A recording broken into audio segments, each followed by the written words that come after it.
Well, it's that time of year.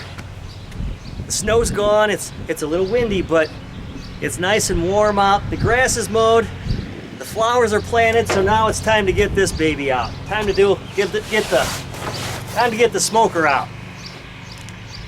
Hey, neighbor. Oh, hey, Jimmy.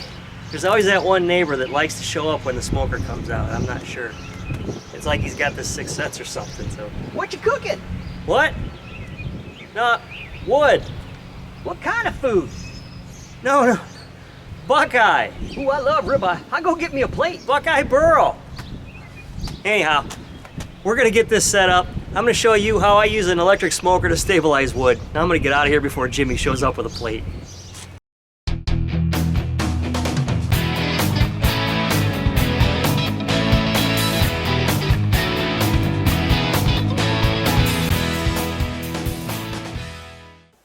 All right, so here's what I've got.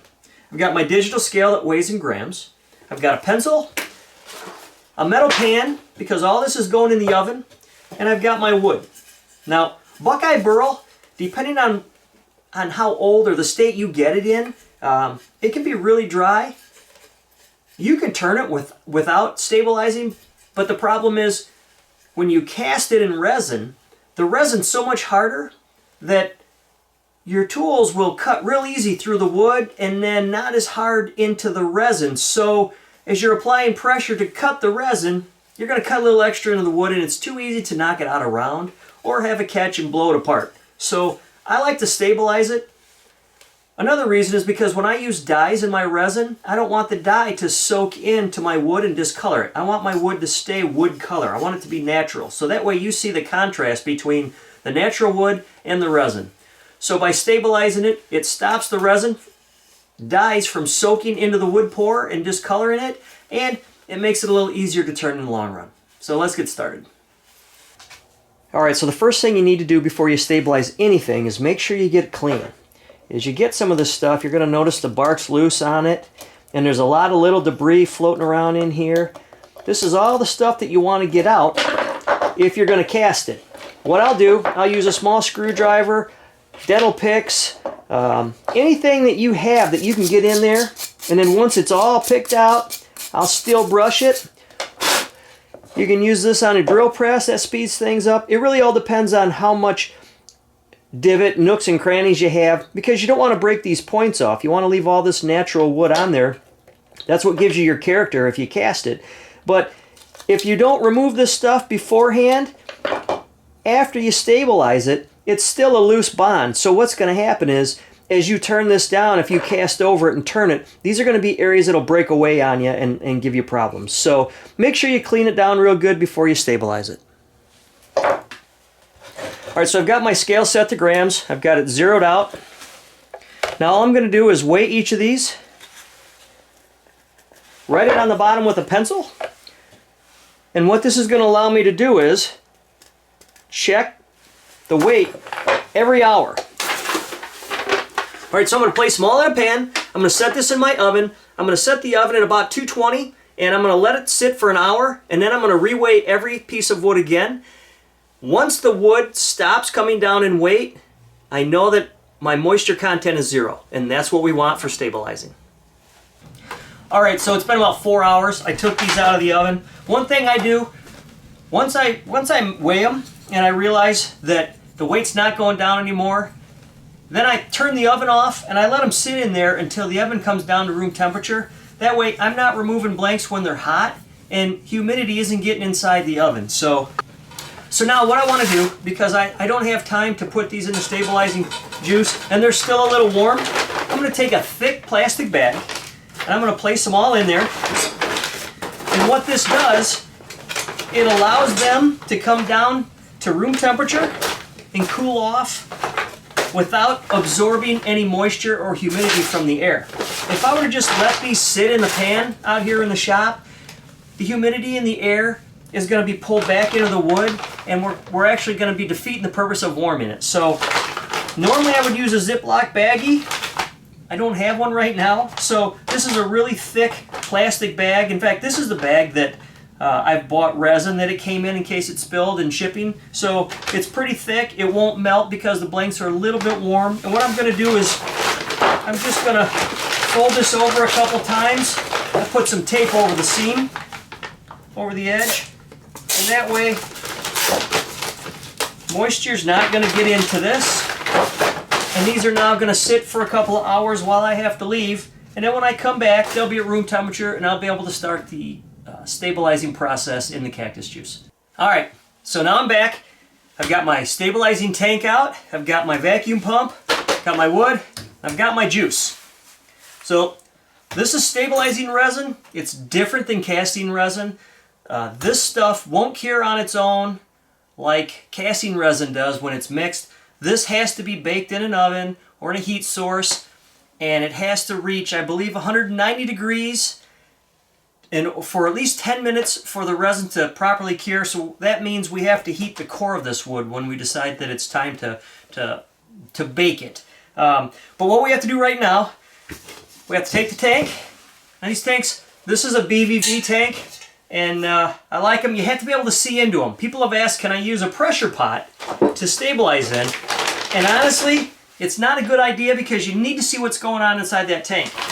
If you can't see where your levels are, you take a good chance of sucking the juice through your hose and back into your pump. And these pumps can be very expensive. So it's important that you can see what's going on inside the stabilizing tank. Now there's no rhyme or reason to how this stuff gets stacked. So everything in the tank, the only requirement is everything in the tank has to be fully submerged in order for this to work properly. What we're going to do is we're going to pour the juice in over top of this stuff, and I'm going to weight it all down because there's air in it right now, so it's going to float. So we have to make sure that everything stays below the surface of this, so when we pull all the air out and release the vacuum, it pulls all of the resin into the wood pores, and that's where we replace the air with resin. And then we'll bake it to make it hard. So let me give you a close-up of this. So I've got everything stacked in here best I can. Part of this is going to stick up a little bit, but the important thing is you want it all as low in the tank as possible, and then you have to place a weight over it. This weight is going to stop anything from floating. So I'm going to shake up the stabilizing juice real well.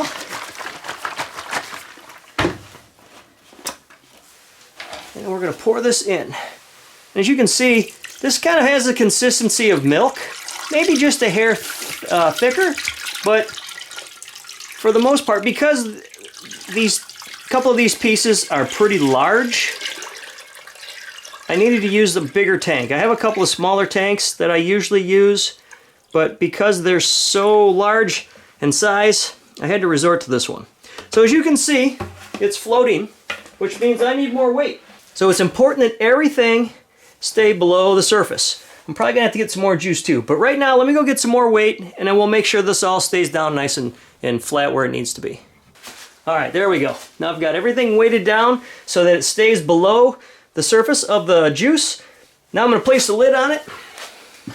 Now this stuff is pretty porous, so because it's Buckeye Burl, it's going to soak up a lot of juice, and I'm probably going to have to add more to it. But I'm going to turn on the pump,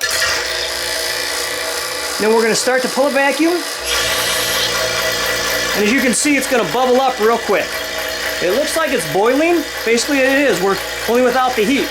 What we're doing is we're pulling the air out of that wood.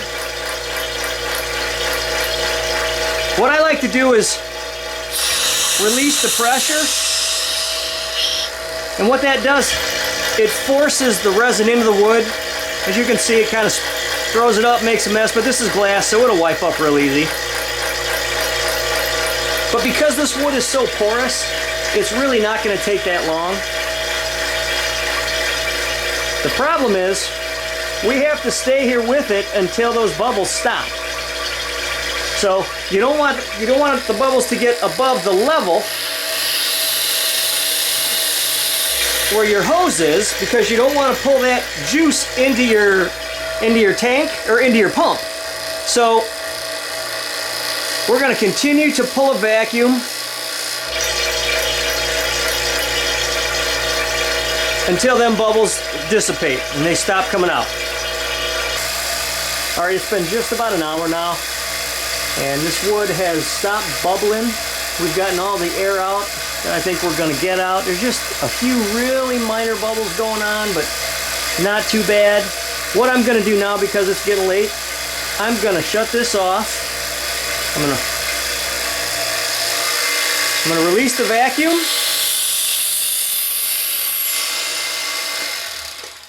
Shut off the pump. And now I'm going to let this soak overnight. Take a quick peek here. So everything's still below the level of the juice. And when we release that pump, after the bubbles quit, all of the air we had sucked out was replaced by that stabilizing juice. So we're going to let this soak. Rule of thumb is you let it soak for twice as long as it took to pull the vacuum.